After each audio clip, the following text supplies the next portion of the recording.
Polícia Federal deflagra a operação contra a entidade de aposentadorias e pensões do Rio, que investiu ativos no Banco Master. E você vai ver também. Polícia Civil de São Paulo desmantela rede de golpes na Faria Lima, centro financeiro da capital. E ainda, a previsão do tempo para o fim de semana em todo o país. Essas e outras notícias você confere agora no Redação Hit. Bom dia, estamos ao vivo, agora são 11h30 pelo horário de Brasília. Seja muito bem-vindo ao Redação Hit. Você acompanha agora os destaques desta sexta-feira, dia 23 de janeiro. A Polícia Federal realiza a Operação Barco de Papel, que investiga aplicações de R$1 bilhão do Rio Previdência no Banco Master. Os agentes saíram para cumprir mandados de busca e apreensão. Policiais federais cumprem 4 mandados de busca e apreensão com o objetivo de apurar a suspeita de operações financeiras irregulares.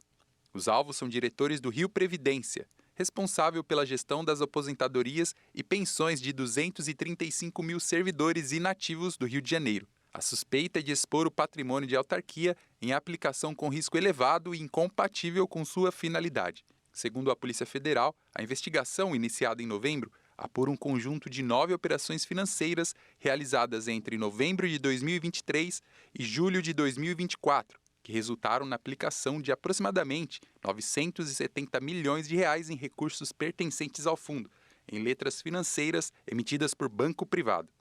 Em uma dessas movimentações, o Rio Previdência teria aplicado R$2 bilhões e 600 milhões em fundos do grupo liderado pelo Banco Master. O investimento foi realizado ao longo de 2024 e 2025. Em maio, o Tribunal de Contas do Rio de Janeiro já havia alertado para graves irregularidades aos gestores do fundo. Em outubro, o TCE voltou a criticar os aportes e determinou uma tutela provisória que impedia o Rio Providência de fazer novas transações com o Master. Estão sendo apurados crimes contra o sistema financeiro nacional, como gestão fraudulenta, desvio de recursos, induzir em erro repartição pública e fraude à fiscalização ou ao investidor, além de associação criminosa e corrupção passiva. A Polícia de São Paulo fechou uma central de golpes que funcionava em um prédio comercial na Avenida Faria Lima, na zona oeste da capital. Com dados obtidos de forma ilícita, pessoas eram convencidas a pagar valores que não deviam. A ação contra a central de golpes aconteceu em um dos principais centros financeiros do país, a Avenida Brigadeiro Faria Lima, em São Paulo. As investigações identificaram o funcionamento de uma falsa central de cobrança. A partir de dados obtidos de forma ilícita, o grupo abordava pessoas alegando a recuperação de créditos podres. As vítimas, principalmente idosos, eram convencidas a pagar valores que não deviam. A Operação Título Sombrio foi conduzida por policiais da 4ª Delegacia de Investigações sobre Lavagem e Ocultação de Ativos Ilícitos por meios eletrônicos. No endereço funcionava uma empresa híbrida. Parte das atividades era voltada a cobranças legítimas e outra era dedicada à aplicação de golpes. No local, foram apreendidos documentos utilizados durante os contatos com as vítimas. As investigações apontaram ainda que os envolvidos criaram uma estrutura criminosa em que empresas responsáveis pela operação compartilhavam sócios, endereços, dados operacionais e contábeis. O esquema funcionava devido ao nível de ameaças feitas pelos operadores. A estratégia incluía o envio massivo de mensagens que simulavam ordens judiciais e bloqueios de CPF. As pessoas eram então direcionadas ao atendimento telefônico. Durante as ligações, os operadores se apresentavam como integrantes de setores de cobrança e jurídico. Eles alegavam que poderiam ocorrer penhoras, protestos e bloqueios de benefícios. Os policiais também estiveram em uma base do grupo em Carapicuíba, na Grande São Paulo, onde outra unidade da fraude funcionava. Ao todo, 12 suspeitos foram encaminhados à sede da delegacia para verificação da participação nos golpes.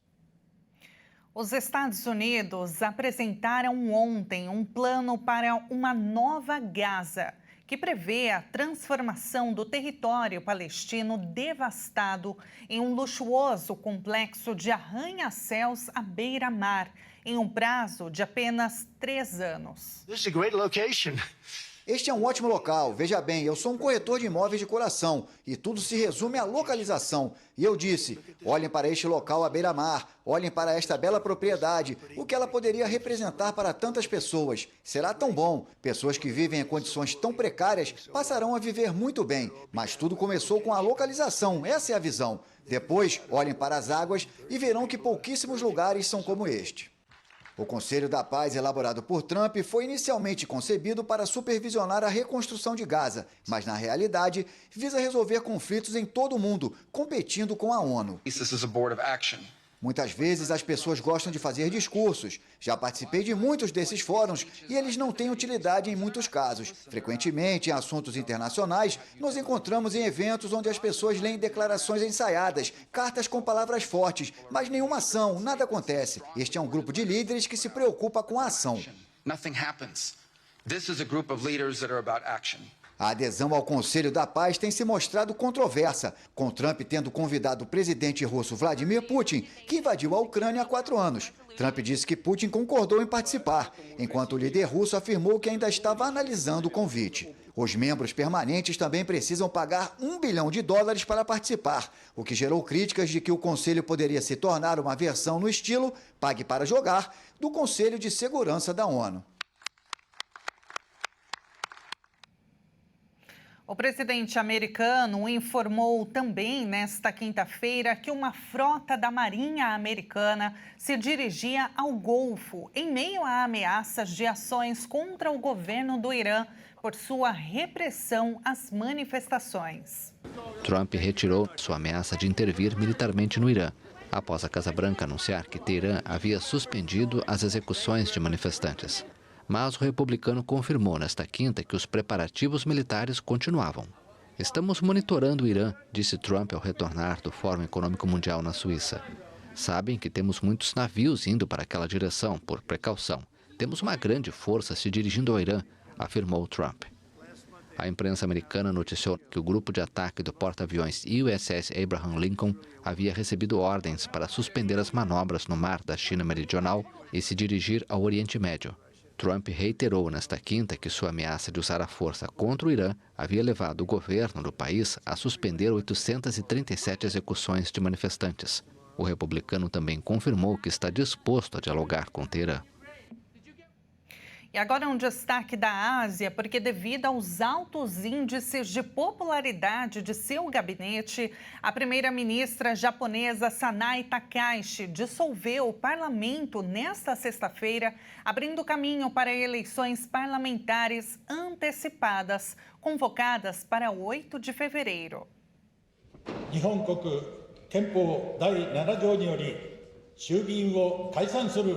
A primeira-ministra japonesa Sanai Takaichi dissolveu o parlamento nesta sexta-feira. O presidente da Câmara Baixa leu uma carta anunciando oficialmente a dissolução. A decisão abre caminho para eleições parlamentares antecipadas, convocadas para 8 de fevereiro, devido aos altos índices de popularidade de seu gabinete. A primeira mulher a governar o arquipélago asiático havia anunciado suas intenções na segunda-feira em busca de respaldo público para suas medidas destinadas a proteger as famílias do crescente custo de vida e a aumentar os gastos com defesa. Takaichi espera resultados favoráveis nas eleições para fortalecer sua escassa maioria parlamentar. Nesta sexta-feira, dados oficiais muito aguardados mostraram que a inflação do país desacelerou em dezembro.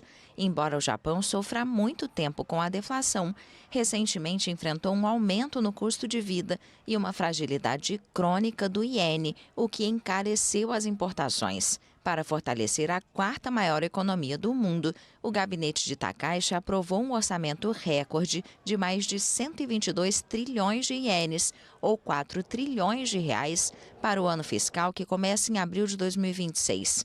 Mas os rivais alegam que a dissolução da Câmara Baixa pode atrasar sua aprovação no parlamento. O presidente Luiz Inácio Lula da Silva e o presidente Xi Jinping conversaram por telefone na manhã de hoje. Segundo a agência de notícias estatal Xinhua, Xi declarou que o desenvolvimento de alta qualidade na China vai proporcionar mais oportunidades de cooperação entre o Brasil e Pequim. O presidente chinês destacou que os dois países devem aprofundar a cooperação estratégica e atuar de forma conjunta para proteger os interesses do Sul global, defender a equidade internacional e fortalecer o papel central das Nações Unidas. Em meio ao lançamento do Conselho da Paz de Donald Trump em Davos, na Suíça, e no cenário de tensão e crises diplomáticas com os Estados Unidos, Xi Jinping disse a Lula que ambos têm responsabilidade em promover uma ordem internacional mais justa, baseada no multilateralismo e no respeito ao desenvolvimento dos países emergentes. O líder asiático disse ainda que a China está disposta a sempre ser uma boa amiga e parceira dos países da América Latina e do Caribe. Em reciprocidade à medida de isenção adotada pela China no ano passado, Lula anunciou que vai conceder isenção de algumas categorias de vistos de curta duração a cidadãos chineses. O Planalto confirmou a conversa e disse que a ligação entre os dois líderes durou cerca de 45 minutos. E veja a seguir a previsão do tempo no fim de semana em todo o país. E a gente abre a nossa câmera ao vivo da capital paulista, 21 graus neste momento, região da Avenida Paulista. O Redação Hit volta já.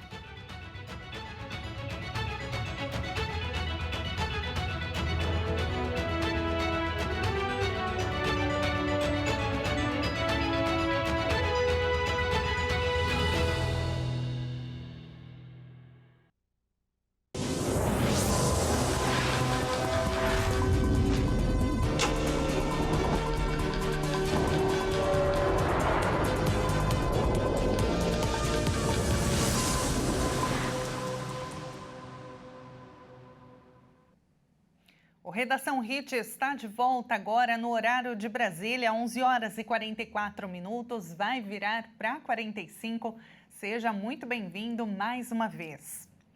E termina às 11h59 da noite de hoje o prazo de inscrição no Sistema de Seleção Unificada, o SISU 2026. Podem participar alunos que fizeram ao menos uma das 3 edições mais recentes do Enem e tiraram nota superior a 0 na redação.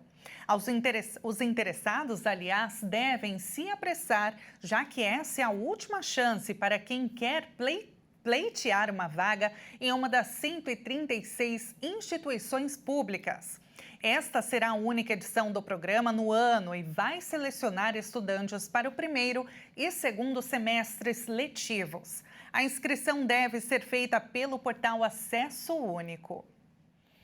E o brasileiro está otimista com o reconhecimento do cinema nacional. O filme O Agente Secreto recebeu 4 indicações ao Oscar. Agora resta aguardar com expectativa a cerimônia de premiação que será realizada em março em Los Angeles. O Brasil comemorou nesta quinta-feira as 4 indicações ao Oscar que o filme O Agente Secreto recebeu. O longa de Kleber Mendonça Filho concorre como melhor filme internacional, melhor elenco e melhor ator para Wagner Moura. 2 anos consecutivos como melhor filme, para mim foi uma grande surpresa que me deixou muito feliz. Eu fico feliz que a nossa indústria está sendo reconhecida.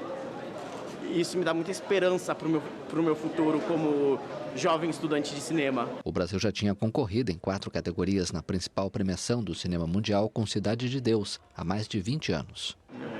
Eu acho que é muito importante o momento de renascimento da cultura no Brasil, do cinema em especial, depois de tanto tempo de Bolsonaro como presidente, assim, tem um momento em que a cultura passa a ser um valor de novo. E quando se valoriza bons artistas, e quando se valoriza a arte, dá bons frutos. Vale lembrar que o brasileiro Adolfo Veloso foi indicado na categoria de melhor fotografia pelo trabalho no filme Sonhos de Trem. Agora resta aguardar com expectativa a cerimônia de premiação, que será realizada no dia 15 de março, em Los Angeles.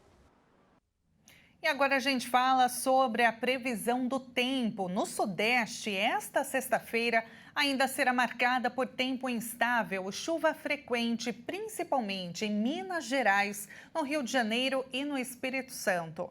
Nessas áreas, a chuva pode cair várias vezes ao longo do dia e em alguns períodos tende a ser mais intensa, o que, atenção, aumenta o risco de alagamentos e outras ocorrências. Em São Paulo, hoje tem sol entre nuvens e chuva passageira, com mínima perto de 16 graus e máxima em torno de 24 graus. Você está vendo agora uma câmera ao vivo e agora a gente vai para o Rio de Janeiro, porque a chuva predomina ao longo de todo o dia e os termômetros variam entre 19 e 26 graus. E agora em BH, a chuva deve ser volumosa ao longo do dia. Olha que céu carregado. E as máximas não devem passar dos 21 graus. As temperaturas continuam abaixo do padrão para janeiro, o que mantém a sensação de tempo fechado. Mas depois de dias de céu carregado, como vimos nas imagens, há sinais de mudança para o fim de semana em parte do país. Vamos acompanhar agora na reportagem. A chuva continua no sudeste e no centro-oeste, mas o sol começa a dar as caras com mais frequência e as temperaturas voltam a subir em áreas do interior. O cenário é resultado da combinação entre a zona de convergência do Atlântico Sul, a passagem de uma frente fria pelo sudeste e a umidade vinda do oceano. Essa zona de convergência é um sistema caracterizado por uma extensa faixa de nuvens que segue do norte ao sudeste do país, que mantém o tempo instável e gera acumulados de chuva. Mas depois de dias de céu carregado, no sábado o tempo começa a mudar, principalmente em São Paulo.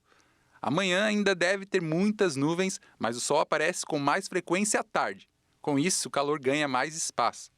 Na capital paulista, a máxima chega perto dos 27 graus, com pancadas de chuva no fim do dia, típicas de verão. No Rio, o calor aumenta e a máxima se aproxima dos 28 graus, com pancadas rápidas e trovoadas. Em Minas, o cenário parece igual aos dos últimos dias. Chuva persistente, principalmente na capital e na região central do estado, o que mantém o tempo mais ameno. No domingo, parte do sudeste deve ter o tempo mais típico da estação. Em São Paulo, as temperaturas vão subir entre o fim da manhã e a tarde, com máximas entre 26 e 27 graus, e a chuva aparece, mas de forma mais isolada e rápida. No Rio, o tempo permanece instável, com aberturas de sol e pancadas entre a tarde e a noite. No centro-oeste, áreas de instabilidade continuam concentradas na metade norte da região. Goiás, Distrito Federal e Mato Grosso seguem até domingo com pancadas de chuva, algumas delas fortes. Já o sul do Mato Grosso do Sul deve fazer a alegria de quem gosta de sol, já que ele vai predominar e elevar as temperaturas. Na capital federal, Brasília, entre esta sexta e domingo, a chuva se mantém frequente. O dia começou com sol, mas o fim de semana será diferente e os termômetros marcam entre 18 e 24 graus. Em Campo Grande, no sábado e no domingo, o sol aparece entre nuvens, sem previsão de chuva, e as temperaturas sobem, chegando a 32 graus no sábado e 33 graus no domingo. Já em Goiânia, os próximos dias serão de tempo fechado, com chuvas e trovoadas. E as temperaturas serão iguais no sábado e no domingo, com mínima de 19 graus e máxima de 27 graus. No Nordeste, a chuva segue mais concentrada no norte e no oeste da região. Maranhão, sul do Piauí e oeste da Bahia continuam com pancadas ao longo da sexta e do sábado, algumas delas fortes. No restante da região, o fim de semana será de tempo firme, sol intenso e calor, com baixos índices de umidade do ar em áreas do interior. Já no litoral, o vento ajuda a amenizar a sensação térmica. No norte, o padrão permanece típico desta época do ano. A sexta ainda tem chuva frequente e o fim de semana segue com calor, sensação de abafamento e pancadas fortes, especialmente entre a tarde e a noite. A previsão para estados como Amazonas, Acre, Rondônia e Pará é de temporais localizados, enquanto no Amapá a chuva ganha força em vários momentos do dia. Já no sul do país, o fim de semana será mais típico de verão. No sábado e no domingo, o calor ganha força, especialmente no oeste do Rio Grande do Sul, de Santa Catarina e do Paraná. Em Curitiba, o sábado amanhece com nevoeiro, mas a temperatura sobe para 25 graus à tarde com pancadas isoladas. No domingo, o sol aparece entre muitas nuvens, sem previsão de chuva, e a máxima chega a 26 graus. Em Florianópolis, o fim de semana começa com sol, mas a previsão de pancadas à tarde e à noite com máxima de 29 graus. No domingo, o sol aparece entre nuvens, com chuva fraca e isolada, e temperaturas entre 20 graus e 28 graus. Já em Porto Alegre, o tempo segue firme durante todo o fim de semana. O sol vai brilhar ao longo do sábado e elevar os termômetros a 32 graus. E no domingo, o padrão permanece o mesmo, com mínima de 20 graus e máxima de 31 graus. Não há previsão de chuva. E neste domingo, a cidade de São Paulo completa 472 anos de história. E para comemorar o aniversário da maior cidade do Hemisfério Sul, a agenda cultural está recheada, viu? São mais de 200 atrações gratuitas para você e sua família aproveitar. E quem vai compartilhar alguns detalhes para a gente é o Caio Veríssimo. Bem-vindo, Caio! Olá, Tabata, bom dia a você, bom dia a todos que nos acompanham. Pois é, para comemorar mais esse aniversário da cidade de São Paulo, opções não vão faltar, viu? Bom, para quem gosta de música, a Orquestra de Formação Alberto Nepomuceno vai oferecer música e muita interação para toda a família lá no Bosque de Leitura Parque Raposo Tavares, a partir das 15 horas. É só chegar, se divertir bastante. Bom, para quem gosta de teatro, o lugar certo para levar a família neste domingo é a Biblioteca Hans Christian Andersen, às 11 horas da manhã, no Tatuapé. O espetáculo, um aniversariante inusitado, é uma apresentação circense, que promete muita risada e diversão para todos, viu? Já para quem gosta de uma brincadeira mais ao ar livre, na Fábrica de Cultura Taipas, em Brasilândia, vai rolar uma descida de carrinhos de rolimã, olha só, uma brincadeira que até os pais vão querer participar, não é? Essa atração acontece das 11 às 13 horas no domingo. E para quem quer um passeio mais leve, as dicas são os vários museus espalhados por toda a cidade de São Paulo. Então, bora aproveitar que a entrada é gratuita e, claro, leve toda a família para comemorar mais um ano da cidade de São Paulo. Para mais informações desses e outros eventos, acesse o site da Prefeitura que aparece aí na sua tela. Bom, eu fico por aqui, Tabata. Um ótimo fim de semana a você e a todos que nos assistem. Até mais. Muito obrigada, Caio. Um excelente final de semana para você. E esta edição fica por aqui. Muito obrigada pela sua companhia. E é claro que a gente encerra com imagens de São Paulo, que completa, então, 472 anos de muita história. Maior metrópole do Brasil e da América Latina. Parabéns, São Paulo. Até a próxima semana.